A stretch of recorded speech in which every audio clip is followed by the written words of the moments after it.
Should you call the cops if you know your house cleaner is stealing from you?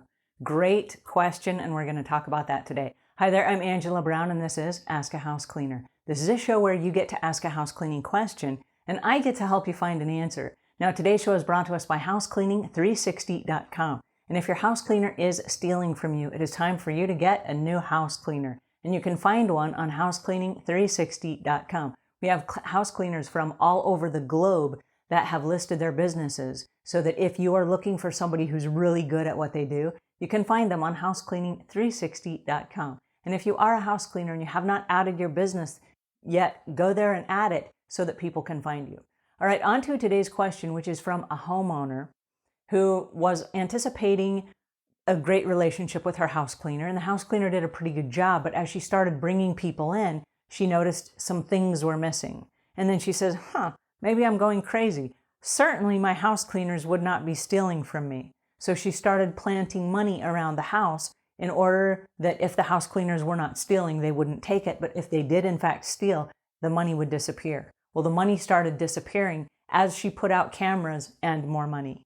And so she was able to catch her house cleaners red-handed, stealing money from her. And so now she wants to know, am I supposed to go to the cops? Or do I deal with this just with the house cleaning company? What would you do? And it was an interesting question for me because my experience has been over the years that people don't steal for kicks. Most people, if they are going to steal, they steal because times are really tight, they're in a bind, they're in debt, they have families to feed, and they need the money. And so my heart goes out to those people. It's heartbreaking when people are in that tough of a situation that they have to make a moral judgment that, hey, I'm going to break what I know is true, because we all know that stealing is not okay. It's a bad thing. When they make that decision, I'm going to go against my conscience. I'm going to go against my beliefs. I'm going to take something that does not belong to me in order to survive. That is heartbreaking on so many levels. Now, having said that, I have to take the position of the homeowner for this reason. You live in a home. You and your responsibility is to protect your family and your home. And so if you have home security cameras and you have security systems or whatever, and you're trying to provide security for your family, and you have a house cleaner that comes in and steals from you, they're going to steal from someone else. And it is your job to protect your family. So I have two things to say right now. House cleaners, no matter how bad it gets, do not steal from someone else. If it does not belong to you, do not take it. In my company, we have a policy that do not take as much as a leftover piece of Halloween candy. If it is not yours, it does not belong to you. If there's a big bowl of leftover Halloween candy from trick-or-treating and it's sitting there on the cupboard and they did not offer it to you, it is not yours. Do not eat it. That is stealing. And so you have to draw the line somewhere. And that sounds a little radical, but the answer is if you don't take anything that does not belong to you, it is black and white. There are no gray areas. Well, I just kind of took this because it looked like it was old and they were getting ready to throw it out. You can justify anything. And oh, believe me, I have seen so many justifications in this business that never should be. If it is not yours, do not take it. All right, now the flip side for the homeowner, I have to say this. If someone steals from you and you have proof and it's on camera and you know they are taking things like money and other things from you, you must press charges. Here's the reason why. What happens when you let that go is you're enabling that person to continue. Yes, you might fire that house cleaner, but they're going to get another account and they're going to go into someone else's house and they're going to steal from someone else. Now, that doesn't fix their problem.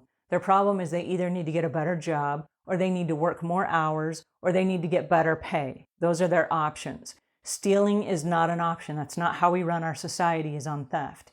If you go out into the real world and you steal over a certain amount, that's considered larceny. I think it's $1,000 in America. Over $1,000, you go to jail. That is a felony, okay? That's bad.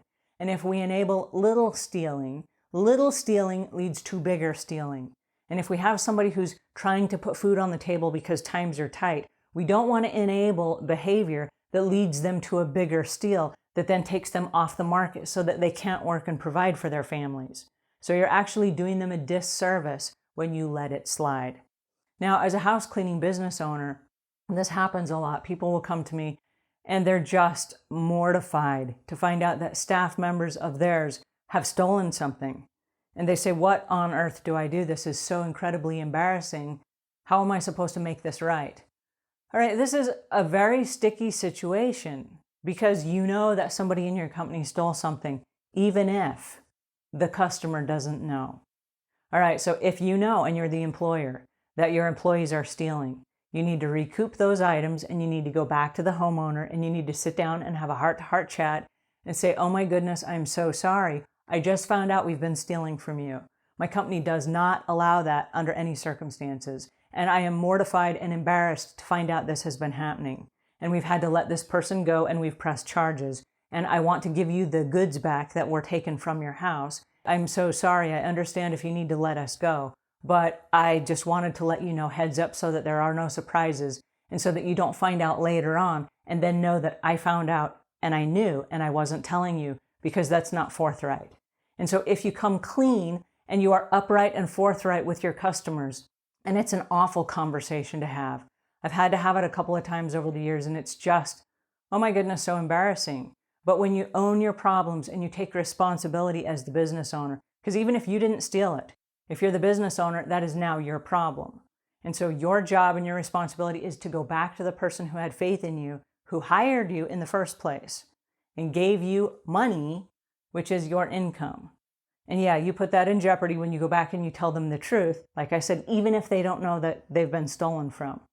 But when you come clean, what happens is this. It has a ricocheting effect.